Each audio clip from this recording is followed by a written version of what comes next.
Observation 1 of the web analysis. A is the resolution. The United States federal government should establish rules of engagement governing its use of offensive cyber warfare. B is the plan, which we say that the United States federal government should establish rules of engagement governing its use of offensive cyber warfare. Establishing that the U.S. may only engage in offensive cyber warfare in response to a cyber attack. Once again, that's a resolution. Establishing that the United States may only engage in offensive cyber warfare in response to a cyber attack. Can you read for you one more time? It is establishing that the United States may. We'll get to you after this. I've read it twice. You don't want to do it. Advantage, you can write that down if you want. It's written here. Advantage one is protecting the infrastructure. The ACE point is the infrastructure well. Now the first argument is that cybersecurity standards are not uniform across the United States. For now, the ACE point is that the U.S. cybersecurity has what they call their 5 pillars, but they don't actually enforce these via any institution, which essentially means that it is led to world proliferation. These point is that the Indian president, Mukherjee, I believe is how you pronounce his name, has indicated that as a result, the United States is not leading the process. They are having developed their own standards how to do offensive and defensive cybersecurity, because that essentially means that they are having to proliferate the status quo. The second argument is going to be that the offensive mindset of the United States currently fuels for attacks. We necessarily say that Russia is probably incredibly indicative of this, because offensive attacks don't necessarily come and just attack the actual infrastructure. Also come with things of hacking goddamn election, which is necessarily bad. Additionally, DDoS attacks, necessarily attack the financial sector, which is necessarily bad. But additionally, the form of preemptive attacks we've been doing have also led to issues like Iran having developed their own cybersecurity warfare programs to be able to respond to the United States threat. The third argument is that the cyber attacks are coming now on key infrastructure. The ACE one is that the CBO has indicated the utilities are currently vulnerable with the United States as a result of our offensive mindset, specifically the fact that we are targeting nations we have no way to really respond to other countries in the world. We're able to use things like VPN, which means we're just guessing whenever we try and attack a country offensively. The next argument is going to be the NSA has indicated that cyber attacks are an imminent threat upon several destruction of the United States. The ACE point is going to be the nuclear power plants that exist on the East Coast. There are 200 of them exist as right now, which is an indication that they all rely on the same system of security. They can necessarily opposition the platform. Most conditions, the question of the dams in California. There's already been to attempt attacks on specific dams in California, which necessarily would cut off water access to over 11 million people, which necessarily could be bad business if the plan solves. The first argument is going to be the plan established rules of engagement for the United States that we will not be using the forms of preemptive attacks that currently exist in the status quo, which means that we're able to solve the question of proliferation. But the second argument is going to be that we're able to spotlight the changing in warfare practices. I mean, necessarily say that the war with the United States is no longer being preemptive minded. There's a difference between offensive and preemptive. And we say that necessarily have retaliatory effects, so it's going to be better on this question. Yes. What are you defining as cyber warfare? What does that include? What does cyber warfare include? Yeah, like there's tons of different forms of cyber attacks. There's economic cyber attacks. There's actions by a nation state or a non-state actor that would penetrate what does it say? Penetrating nations, computers, or networks for the purpose of causing damage or disruption. That is how we define that, y'all. Go to the internal links. The internal link is going to be talking about the first argument, the perception of the United States cybersecurity forces prevents all the proliferation that's occurring in status quo as a result of the offensive the preemptive mindset we have right now. But the second argument, the shift from preemptive to reactive, is also going to be good for the United States side of the world.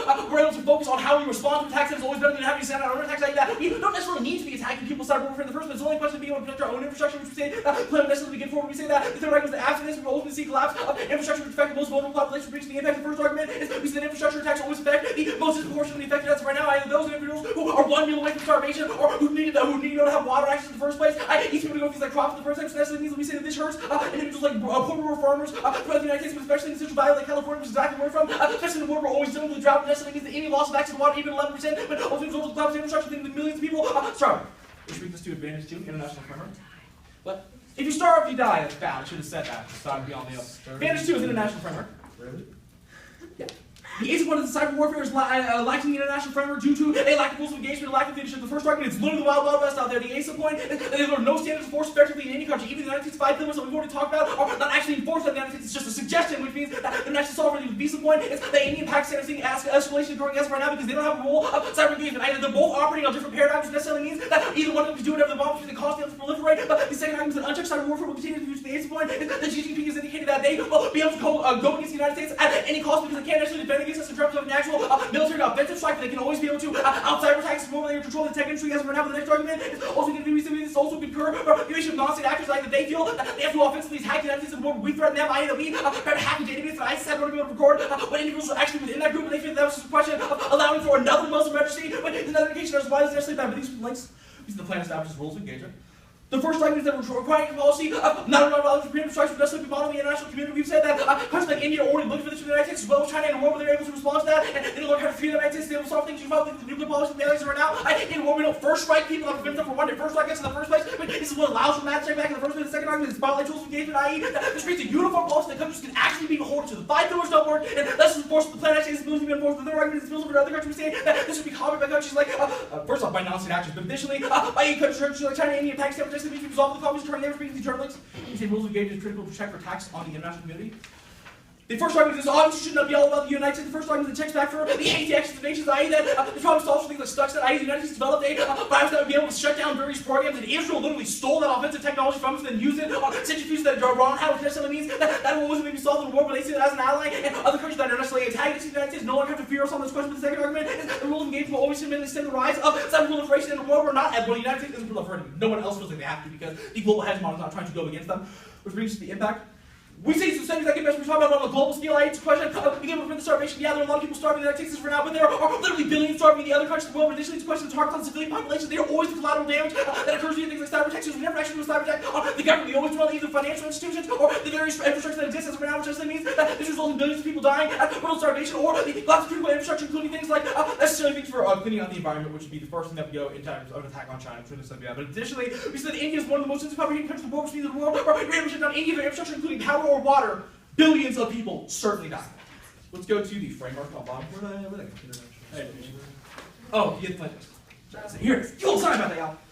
Even the world against who battles debates a matter of competing ethical worldviews. Once again, they evaluate this debate as a matter of competing worldviews. The first time they feel as illusory. Obviously, that doesn't actually happen, but it's a question of evaluating the worldview presented by the affirmative and the initially built from the second argument is the ethics of worldviews of all you see in the world.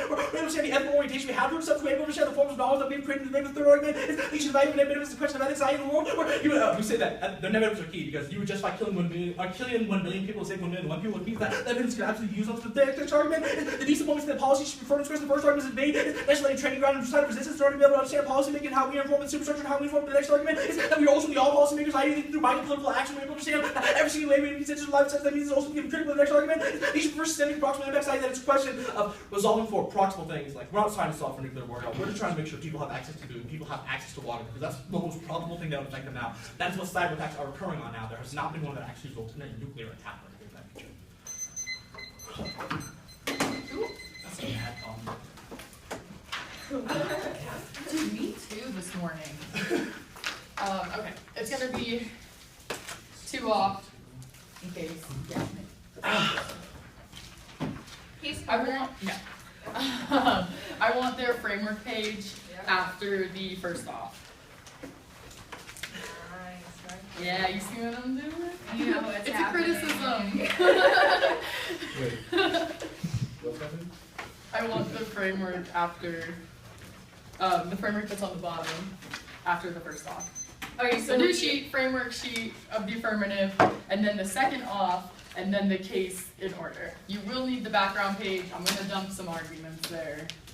Sorry, am I going to put the K on top or after our framework? After the After. framework. Okay, After. cool. Thank you so much. Yeah.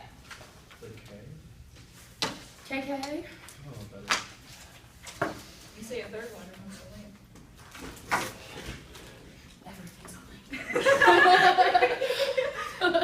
Alright. First off, this is how counting on cyber warfare. The interpretation is that cyber warfare is an act of war against another country. Cyber warfare is an act of war against another country. The violation is that they don't have another country. They say that non-state actors can do this. They define it in the PMC. You should stick to this definition, but additionally, they don't just do this against the military, which means that it's not actually an act of war. They do it against any entity in the social sphere, which means that we would always be in constant war. But the standards. The first thing you ground is that this is key to predictability for the negative. The virus actually have the prep time, otherwise we have to reprep in the 7 minutes. Additionally, that allows them to turn their advantages into what should be disasters, which means that they are jacking the negative ground. The second argument is going to be limited, so we have to limit the debate in order to create creativity, because otherwise we only do whatever we want. The affirmative can pick and choose whatever they do, which means that the third stage is topic literature, because we never actually discuss the topic, which means that we can never get the education that they're talking about, which means that we don't get spillover that they're going to have to be winning because of the framework, but voters. No, First, this extra T. Oh, the next one is extra topicalities, that anything outside of this would be extra topicality when the abuses already happened, because they get to pick their advantages, which are like already happened in the PMC. Also, they can't be conditional on the app, means that they have to use them. Voters.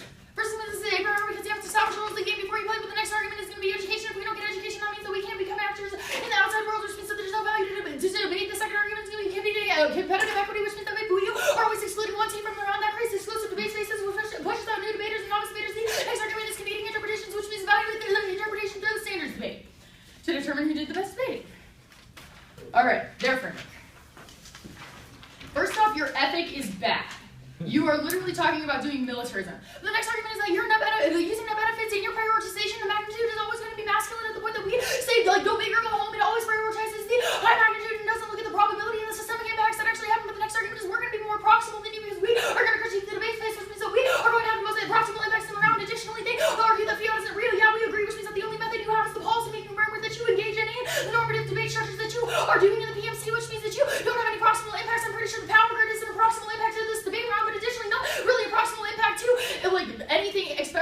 that you can't resolve any of this means that you don't get solvency for your affirmative.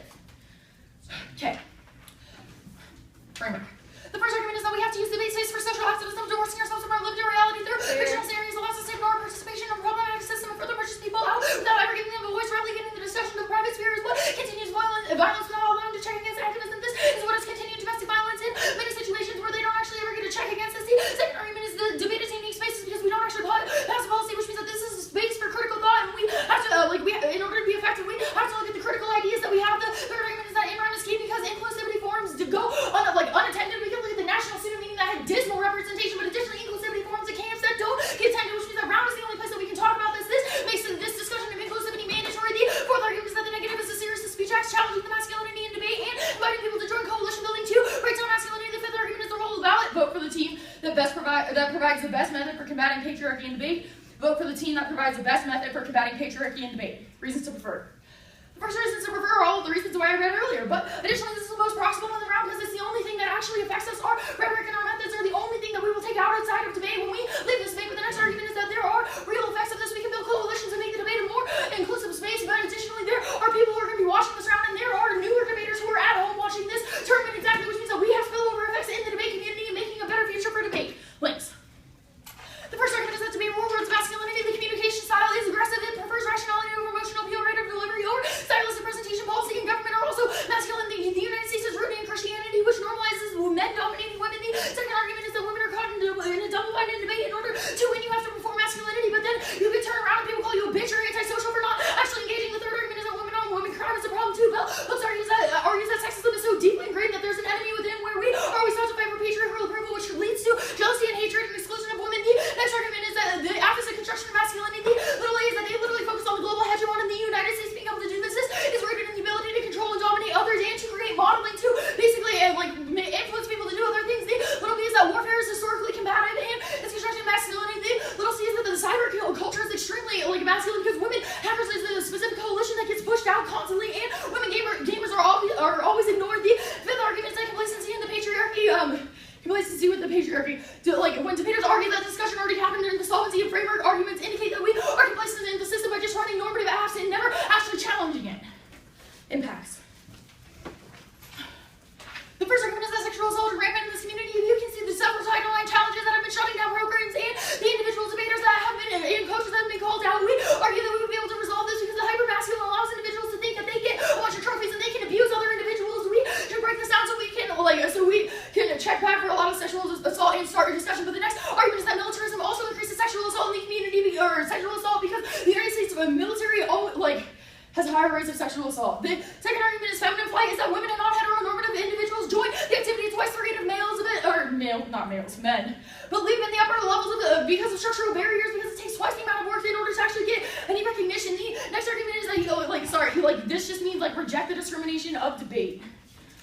Alternative, sign the ballot negative as a commitment to build critical feminist alliances, sign the ballot negative as a commitment to building critical feminist alliances. Solvency.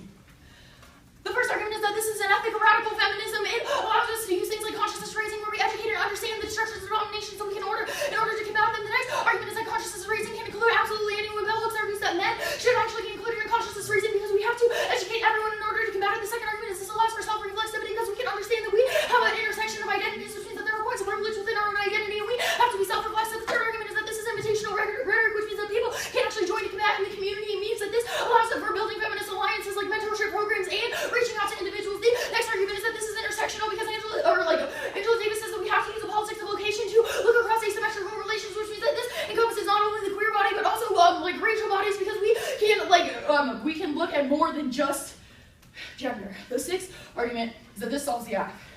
It solves the act because of the combative nature of the methodology of the affirmative.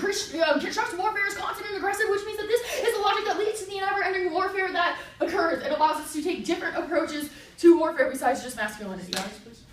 Case. You reserve the right to defend the status quo. True. That we do. On your case. You don't solve anything. Have you met the federal government? Have you seen what Trump has been doing? He will define anything as being an attack. Your interpretation of a cyber attack means that Trump can literally grandstand and say that literally anything is an attack. The Russian go into the elections could be considered an attack, which means that now we can engage in full cyber warfare. Russia means that you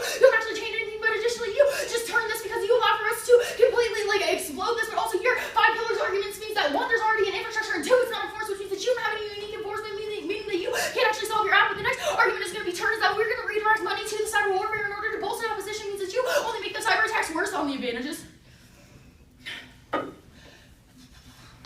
You don't do anything to change the offensive mindset means that the criticism is going to be able to solve this better, but the next argument is that we will just continue to attack and ostracize other people. This is the logic of creating an enemy, which means that we will always just construct more enemies engaging in warfare, and this gives a justification to go to Congress and ask for war. We would argue that Trump is isolating Republicans who aren't on his side now with the healthcare bill, which means that he will be able to target more Republicans and shut them out, meaning that he will get a formal declaration of war, and this will lead to World War III. Probably means that the infrastructure will already be turned out, but the next argument is that infrastructure costs is inevitable, or spending all this is dismal, which means that if the infrastructure collapses, we would actually do something to fix it, because Trump can't keep popular support if the infrastructure is down, which means that he will actually direct the proper funds. On your next advantage, you can't solve. Next argument is that no one models us. China and Russia have been attacking us regardless of what we do. It means that you literally just don't have an impact.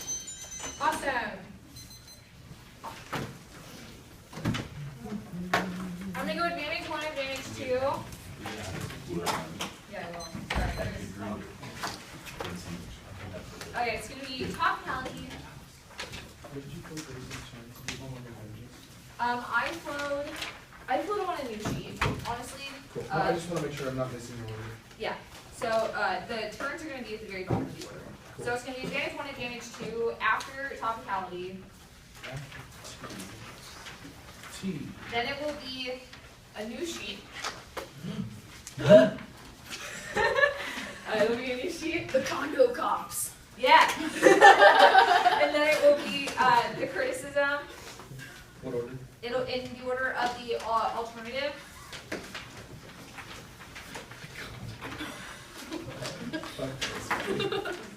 Then it will be the framework of the AF, and then the framework of the neg.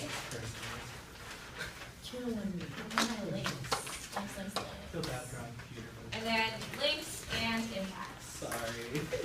Yeah, I promise I will signpost. This is like one of the first times I wrote the grade on the rules. And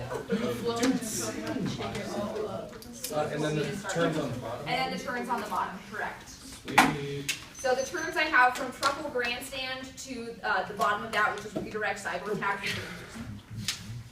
Can I just confirm? Yes, correct. Yes, yes. T. Uh-huh. Advantage 1, advantage 2. New sheet. Oh, T, new sheet. Wait. No, you're correct. T, advantage 1, advantage 2. Then new sheet. Then new sheet. St. Paul. Oh, This is why they dance sport. your framework, their framework. And then the case turns on bottom with the Trump and Grandstand through redirecting cyber attacks. They're links. They're links. Got it.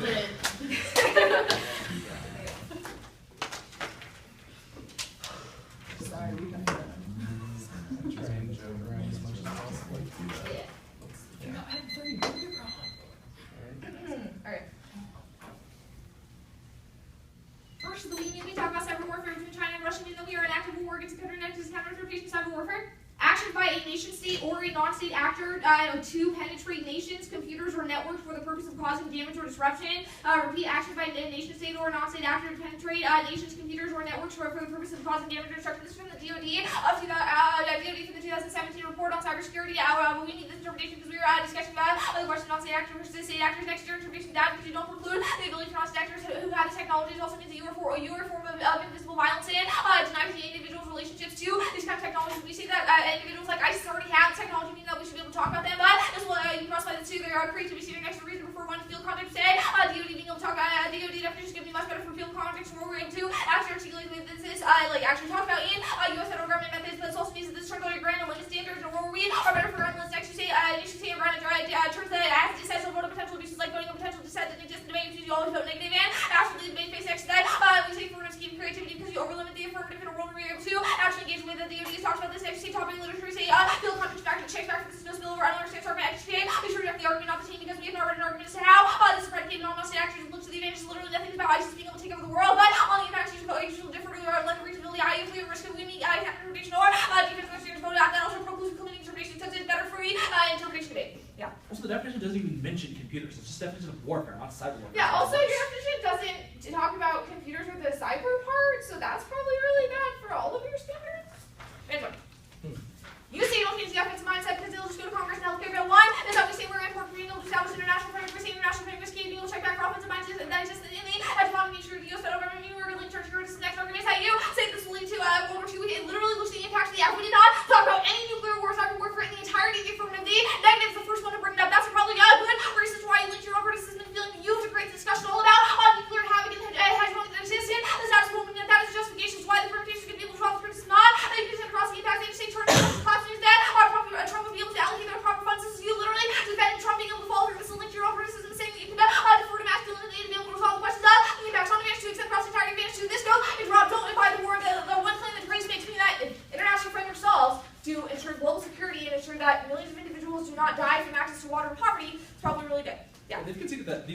literally asking us to do this, so they'll definitely follow the framework. You just say that. Yeah, exactly. Countries are asking us to do that. Next, a new sheet.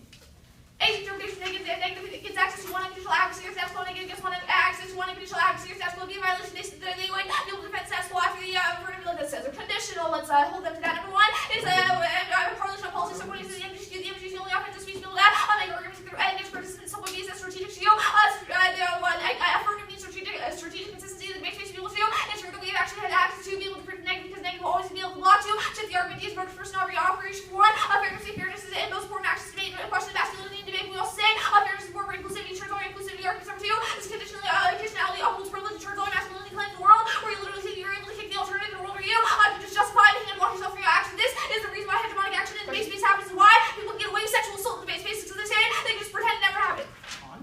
Yeah. Question? Yeah. Can we get the text of that Negative is entitled to one unconditional advocacy or the status quo. I'm going to add to that from the LOC. Okay. Sorry, comes for T, please. Okay. Also, this comes before topicality. Where we say the questions up in round engagement are always predicated before the country we said would happen topicality on. The alternative first argument per occasion. Vote aft and write on the ballot a commitment to building critical feminist alliances. Vote affirmative and write on the ballot a commitment to building critical feminist alliances. So one is that we say inclusivity by being able to articulate the way that we can, include the affirmative in these kinds of discussions. The most important way to be able to establish critical feminist alliances. We also say writing on the ballot is more important than signing the ballot because it means that the individuals in the room will have a better articulation of how feminist alliances exist. The negative literally says just sign it, but not including the articulation, which means that we are the only access to out of ground spill over next permutation is do the plan as a commitment to building critical feminist alliances. Do the plan as a commitment to building critical feminist alliances. So when he said we are allowed to work synthesis of ideology being able to combine the way that the federal government will always exist cross-play the articulation on offering which we'll get to in a second as to how state structures are inevitable, meaning it's only a question of how we articulate our relationship. That means that we have to be able to form alliances to these structures in order to be able to interrogate the bad parts of that. So what we is that we say we preclude fluidity, we say the dichotomy of the alternative versus the affirmative is the reason is why feminist alliances cannot exist in the first place, meaning that permutation is the only method by which we can intersectional attributes. You don't solve the affirmative world where structures are always going to be inevitable. The question that feminist alliance is not going to solve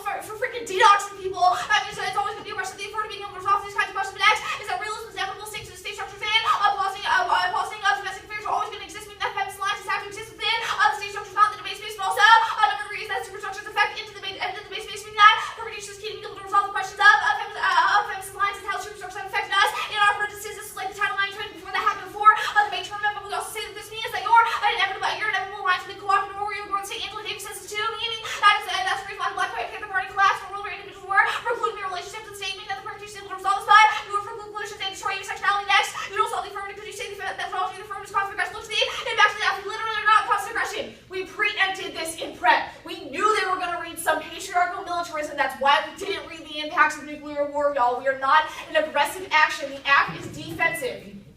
Affirmative. You say your method is normative debate. You don't tell me what normative debate is. You say there is no normative kind of debate, but you'll be able to pause that as the reason why masculinity exists in the first place. You say that there is one kind of debate that exists in the status quo. We say there are an infinite number of relationships in debate that the affirmative is able to say that you say power grid is not proximal. I don't know, there's a lot of twisting in this room, y'all. We're all using the is, but next time you say your ethics bad, you say your ethics really good in the world of you. Drop case that MBS2 next day that masculinity and we're masculine because we're talking about magnitude. No, we talked about just how many people would be affected by these kinds of instances. Where are you? You're proximal. I'm on my framework. You say we're proximal because we criticize debate. We're in debate. Paul and I agree with the absolute, but the way that we talk about it in debate means that we have actually arguments on the framework. Most of our framework students, your framework, you say in round is key. We say that the way that we talk about superstructures in round is fine. You say vote team the best, blah blah blah. The vote for team argument, the role about it. You link to the criticism because we say battlegrounds are the only way that inclusivity can be destroyed in the debate space where individuals are forced to appreciate the dichotomy and destroy the ability for teams to work together. The battleground, the negative is the reason is why patriarchy exists in the debate space. Also exists today. Formally in Washington leads to infinite structural violence where the individual can say that they acknowledge the wrongness of it, but continue to do it anyways. You say that this is only spill over debate. We say that absolutely the affirmative is able to resolve this imperfection, but also we say that there are infinite ways that individuals, especially non-binary folk and women, can talk about their relationship with the government. It's a good reason that's why you for modeling for you link to the criticism because we say that you are for masculine debate where you're by the top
If I could get this in damn order. Okay. T on top. Maybe. T. Okay. Condo.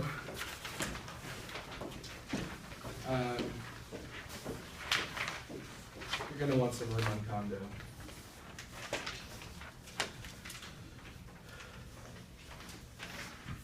Links. Of the criticism. Yeah, links and impacts of the criticism.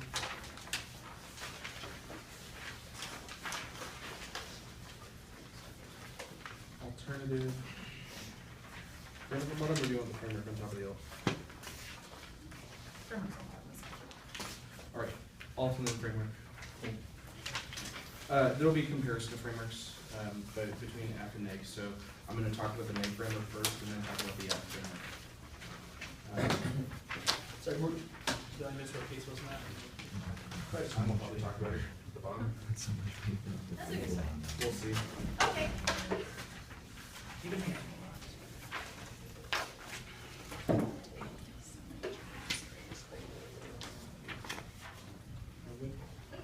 Everyone? First on the top calendar, you're going to be extended across the week. There's not going to be any particular reason why you're going to be voting for the affirmative of this particular debate, other than the argument about how our interpretation leads to in principle violence or articulation that you're going to be voting the alternative, and two, resolve this into how we can resolve the kind of invisible violence that happens in the debate space. Also, the invisible violence against non-state actors already occurred. I can say invisible violence against non-state actors already occurs, which means that there's a terminal assault to this particular thing, but additionally there's no impact on this argument, which means that you're never going to be violating this. But secondarily, you're going to be violating the reasonability claims on conditionality, which is probably a reason why you should be extending across reasonability on the condo show. Next on condo, the first. Also, never vote on an RBI. It's just Next argument, you're never going to be voting on an RBI for the affirmative in this instance. You're going to be voting on an RBI for the negative. Next argument on the condo. The first argument that we work on condo in round 6. The second argument is that they do not define what condo is. They do not actually work for this does not work for themselves or by consumption. But what condo means, we do not even say that we're conditional in this round. We say we would argue that we have a defense of the status quo. Third argument is that we need this, but Wait, it's not a defense of the status quo. we reserve the right to defend the status quo as our articulation. Y'all putting words in our mouths, like, yo. The third argument is that we make this position is never conditional. We never change the position, so if we just decide whether or not to go for the position in this round, the fourth argument is the counter-interpretation. The affirmative must define what the conditionality is. The affirmative must define what conditionality is.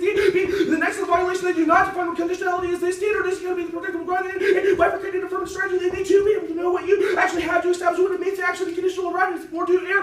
Neg on MG theory, and this specifically because it's going to be it's impossible to win because of no backside rules. The 7 arguments of non-unique position is conditionality, including the PMC they can kick out of advantage, which means that every single argument that happens in the debate space is already conditionally. 8 is the argument of the affirmative case conditionality with running MG theory because they can go for the MG theory and the B-bar, which means that they are functionally making the PMC going to be conditional in this space. The 9 arguments that we make that we are dispositional in this round. The 10th argument is that the breath is going to be better than death. Literally is the plan to focus around the negative is saying the argument here is that we need to be able to actually check the kind of affirmative through the alternative R. Also, the second argument that there's going to be no violation in this instance because we're going to be going for the alternative, which means that you can always evaluate the alternative in the space. Next argument they talk about. The last argument.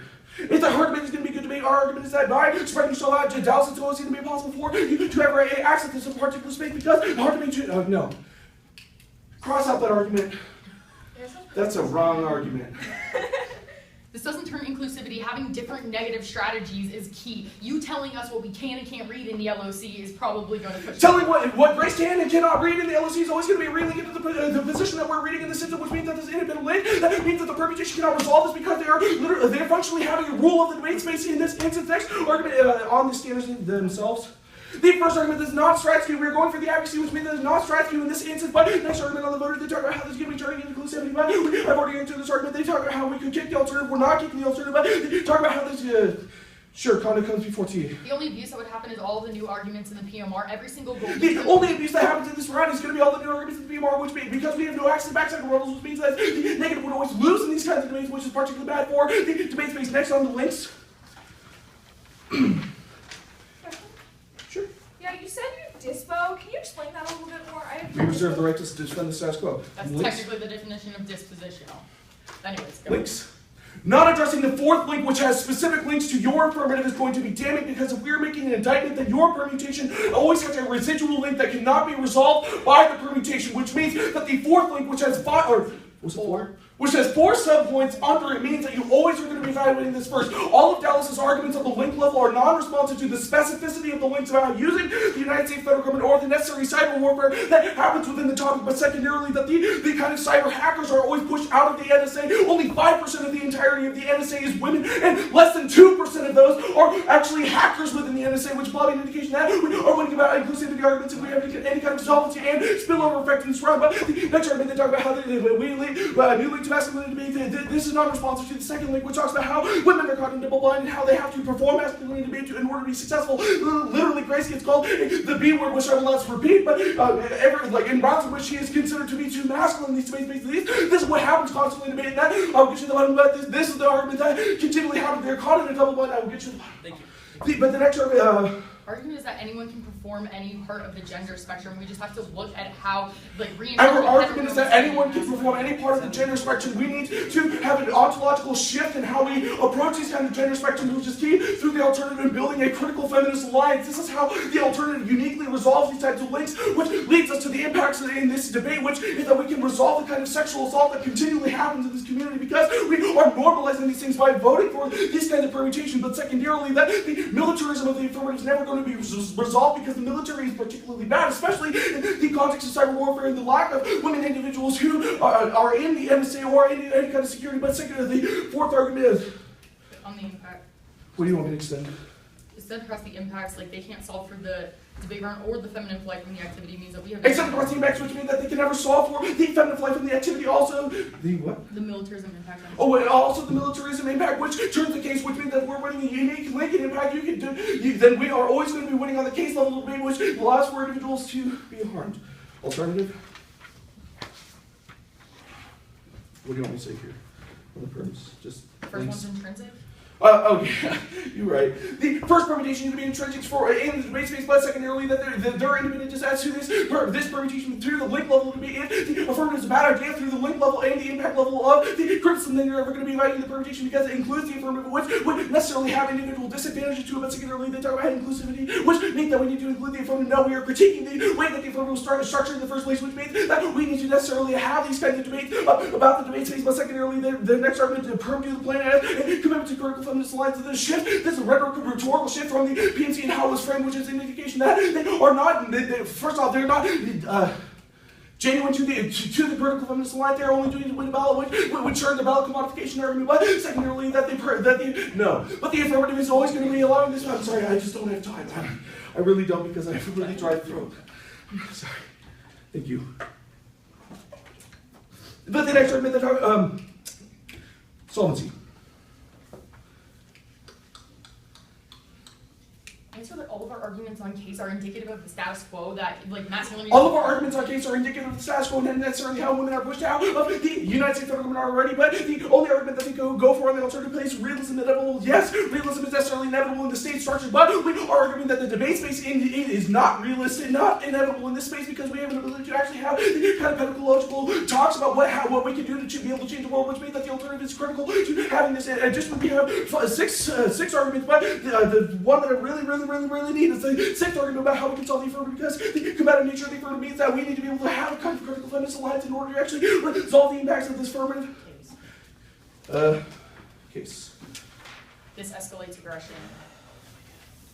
Yep. The first argument that I need to go for is that these only escalates the amount of aggression that happens because we are taking reactionary politics, which means that the amount of countries and non-state actors would only be willing to only commit more cyber attacks, which means that there's a terminal term to both the advantage about the kind of spillover effect, but secondly that they have literally not reading any solvency about how they're actually going to be leading to this kind of spillover effect in the first place. Why would countries not attack us if we have a reactive policy? Doesn't make sense. They're not reading specific solvency about why that would make sense.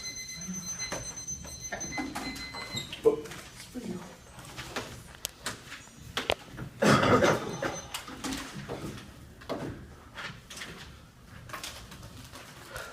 Alrighty, it's going to be an overview, and then it's going to be a discussion about case, a discussion about the frameworks, and then the case, and then the criticism in order.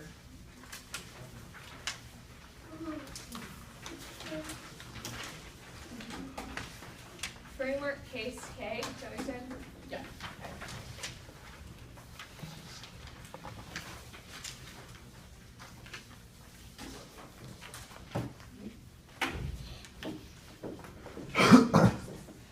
You're never going to be voting on conditionality bad at the point that we are not conditional and we weren't defending conditionality in other rounds. Their interpretation needs to be more specific if they're going to go for this in the PMR. But additionally, any arguments that come out of Paul's mouth are going to be new and will be golden turds, which means that we never get our standard response, which means that would be the most abusive thing in the round. It means that every single new argument is an independent reason to vote against them because we never have a chance to respond. It is a bad ethic of debating to run NG theory. It is a bad way to push out teams, to never give another response and to silence individuals in the block, which means that you should not be voting for this. Additionally, we're just going to be winning the standards debate at the point that Daniel articulates it. Also, they would have to answer all 4 we needs and the counter interpretation, and why that doesn't resolve all of their standards means that you shouldn't be voting on this. And it's their only out. So, case.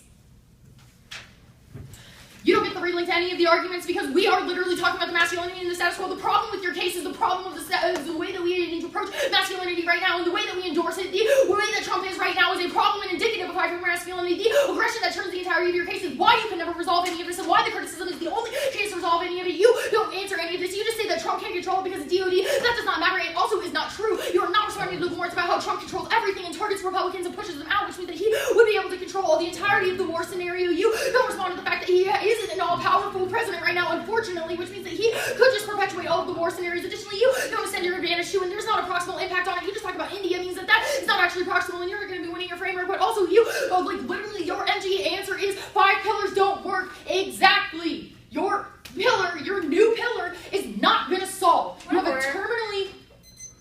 Sorry, this is back a little bit. The articulation that the impact about India and other countries is not proximal, I think is a new analysis of why we don't operate under a certain framework. All over the framework, we said that their impacts are not proximal. In the LOC, I said that their impacts on Advantage 2 and Advantage 1 are not proximal to the debate space. This is an extension of that. These arguments are in the debate. I am just weighing arguments. Under consideration. That means that you don't have any arguments that win within your framework, which means that you're always going to be voting for the criticism. It doesn't matter if realism is inevitable. That is exactly what we're critiquing. We have to build coalitions within it. This is our argument from the start, which means that 1, you don't have a unique impact, but 2, you have a fat case, which means that even if you buy all of their articulation, all of the critique, they can't win. Also, probably the reason why condo isn't really bad because we still straight-turned your case. There's no problem with it. Anyways, and we're going for the critique frameworks. They never answered the argument that their policy never actually happens. We have to look at the way that we endorse policies in the debate space and how that actually affects the debate space, which means that you don't actually get impacts within the framework, which means that you are essentially framed out of the round. The only impacts that matter is the sexual assault that we could potentially solve through militarism, but also you don't answer our spillover arguments about how this would be able to spill over to future generations of debate and actually make it a more inclusive space, which means that we are just going to be winning this. On the links. We check back for all of their fluidity arguments at the point that they are conceding that we are intersectional and we can solve for multiple forms of repression, but additionally that gender fluidity is a part of our argument, which means that you don't get a link, but also they're just going to go for the masculinity in the debate. Intersectionality as an answer to fluidity is completely new. On the links. I am using an argument on the solvency point to show how that interacts with an argument on the link point, which means the argument I am extending is in the LOC and in the MO, and this is just simply explaining the interaction, which is what the rebuttals get to do. I'm sure it's under consideration. Okay. Means that the argument from the shell already preempted all of your arguments, but additionally you don't get to say that we're just relinking into masculinity because this is the second link is that women are always caught in the double bind, is that we have nowhere to go in debate. You say that I'm performing masculinity in my LOC, which is why I can't have my position. That is just creating a double bind, and we always tell women that they have to be masculine to win debates, but then they can't be masculine they can't be masculine whatsoever. Also, this double bind also applies to their argument about ballot grabs, saying that being competitive and wanting to win is necessarily something that women can't do if we're going to defend femininity. That is absurd. You're basically saying that you can't be feminine and also look for the ballot, and you can't critique masculinity and also want to win. There's that just recreates the second link, which means that your permutation can never resolve. But additionally, you concede the entirety of the links to your militarism, and the fact that you defend the military and the cyber warfare means we have a conceded link, which is the reason why none of your permutations are going to resolve this. Also, on the alternative, you don't have net benefits. You literally don't read a net benefit to either of your permutations, which means that you don't have a single impact to actually go for, but additionally the realism inevitable doesn't actually matter, and they are conceding that we can resolve the affirmative because the aggressive action that's being taken in the Trump's action can't actually be resolved through coalition building, which means we have solvency for the alternative, but additionally any residual link means that you only recreate the the criticism, which means that this would outweigh anything on case, especially when you're not winning the framework arguments that say that you get access to your impacts. You don't have access to your impacts, and we turn your case, which means that the only way to resolve it is through the alternative. It's gonna be what? Oh, it's gonna be condo. Add 1, add 2.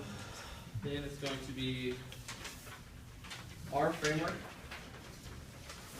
Then the alternative links, framework, and impacts of their criticism. Does anyone need that down? Yeah. Yeah. So it's going to be the condo sheet. Add 1, add 2. Oh yeah, sorry, the Trump stuff should be on the so it'll be the case in order after condo, and then it will be our framework. Then it will be their alternative, their links, their framework, their impacts.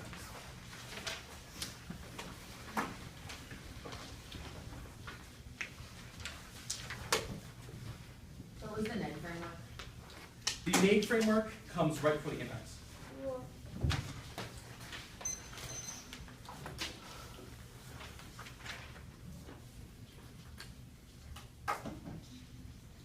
You are voting affirmative to reorient the militarism of the United States, i.e. that to change from one of a proactive and offensive attacks to a question of retaliatory attacks and the ability to be not allowing for the proliferation that occurs in other nations as a result of the United States' presence. I want you to comment now. On condo, there's no RBI on this, we're not going for it, whatever. Go to advantage 1. On advantage 1, you are not responding to any of the specificity. We tell you right now that the United States in the status quo is a question of an offensive and mastering the norm, i.e. that we are a question of being able to resolve this. You can see all the analysis as to how we reorient the system. There's literally all the link analysis. We say that this is a question of the impacts, i.e. the impacts are a question of things in the power group, which you consider approximate because there's electricity in this goddamn room and we all necessarily depend upon it. Additionally, it's a question of how we ethically orient to each other when you dive into the question of the impacts. But additionally, you can see like the map analysis that says that countries will do this, which means we would solve for them too, which will map on advantage 2. Advantage 2 did not have a goddamn answer in this debate. This is an articulation they're probably going to win this question. The only argument we have to was that none of the models, which you can see by the analysis, as to Pakistan and India are literally asking for students in first place, which means they necessarily would model this in addition to all the questions of how this is how math works now. I.e., we agreed not to nuke you in the first place, which means that no one tries to nuke us in the first place. It is proven to work in the status quo, which means we resolve the impacts, which prevents countries like India from having a devastating effect on the billions of people who rely upon the various infrastructure projects that exist there now. So, case will probably be a good ethic when you go to frame this up. Yeah. The only argument they really have on to the question of Trump being able to grant saying you have relayed your own criticism of the word we say that Trump simply be able to use is masculine attacks in order to be able to use that. It's the exact logic of the status quo in which you try to critique, but anything goes wrong there. Cool, great. So, go to our framework. I think our framework is wholeheartedly conceded this round. We are saying that it's a question not of how the fiat actually happens, but it's a question of valuing the worldview. I that if we are key to reorienting towards the other that is necessarily good, we've also won the net benefits are a way for you to evaluate ethical determination, which means that if we have a benefit of saving millions of people or billions of people dying, that you would necessarily always refer us on this question. But go to the alternative debate. The Perm 2 is absolutely fire on this question. Now, that is to do the plan as a commitment to the form of feminism that they necessarily talked about. But you conceded all the net benefits. They literally say we don't have one. Look at the first argument. That is the question of laboratory synthesis. The ability of us to be able to combine the state apparatus with the critical allowances you've created, allowing us to have a synthesis of idea and constantly be reevaluated in the state. The state functions as right now. Additionally, you can see that we necessarily said that you would preclude validity. You literally exclude us. Last I checked, their solvency was that they would allow everyone to do this. Anybody can engage in this, but for some reason, the affirmative is not allowed to do this. This is the exact notion that we have been critiquing of your critique from the very start. In a world where you exclude people, you're not able to solve for any of the arguments. All of your arguments about how women are excluded in debate and excluded in the NSA probably have nothing to do with us in a world where you seek to exclude us as of right now. Which means, you can always vote on this question, but initially go to the relative inevitable argument. That's probably good because you can see the analysis as to how we have to work within state structures and able to be able to change those state structures. But the analysis of the therapy that we've already provided on this question. But additionally, and finally, you've conceded the co-optation argument. We literally read Angela Davis against Bell Hooks, where she specifically says that the absolute ability to work with the state, things like the Black Panther Party collapse, which means there is no risk of solvency for the alternative. Which means, since this isn't intrinsic and this isn't severance, and the act has a good ethic, i.e. being able to save lives and are proximal, that is definitely a good reason to vote for us, yes? Answer the rhetorical shift argument. This is a rhetorical shift. I think we've been pretty clear from the start, y'all. We don't want to have an offensive mindset. We are not trying to engage in the status quo militarism. Rather, we see that the military should be reoriented to one where instead of attacking people, we only respond with attack. That is necessarily the ethic that you've been talking about in the entire debate, which means we resolve these questions. But go to the link arguments. This analysis is new to me on this question of the NSA only being 5% women, but even so, one, that's not responsible because we're not using the NSA. We talk about how this question of the cyber command, which you have conceded, but additionally, if it is about the NSA, the fact that women are excluded in that space means we should definitely be talking about that institution, how it functions as of right now. That is probably another reason as to why the permutation is necessarily going to be fantastic on this question. Your only argument on this is that women are necessarily forced to do this in the debate, but we see the world. Yeah, go ahead. Trying to make a link turn on the cyber part of the link would be a new argument, considering it's the D point under the LOC shell, it's extended in the MO, it's conceded by the MG, like, it's just not answered. The NSA is a warrant. You don't get access to, like, arguments against a warrant. I think that is a very specific and nuanced position, i.e. that the NSA specifically excludes women. That is new, which means I should be responding to that. But additionally, even if that's not true, we don't use the NSA specifically. Also, I make the argument verbatim, this is the same invisibility of women in STEM, which means we should be able to talk about that. I'm sure judges will evaluate that. But additionally, the dish out of coalitions on the alternative probably proves that we're going to be better for forming the critical alliance that you have necessarily talked about, which means you don't actually have any impact with this question. The only one you're going for is the question of being able to resolve things like sexual assault on the basis. The one reason that you would exclude individuals, i.e. us, that necessarily means that we would never have access to your form of games, which means you necessarily do not resolve this on any of the questions. But go to the framework. They didn't ditch their framework, which means they've conceded Dallas's analysis. This is incredibly important.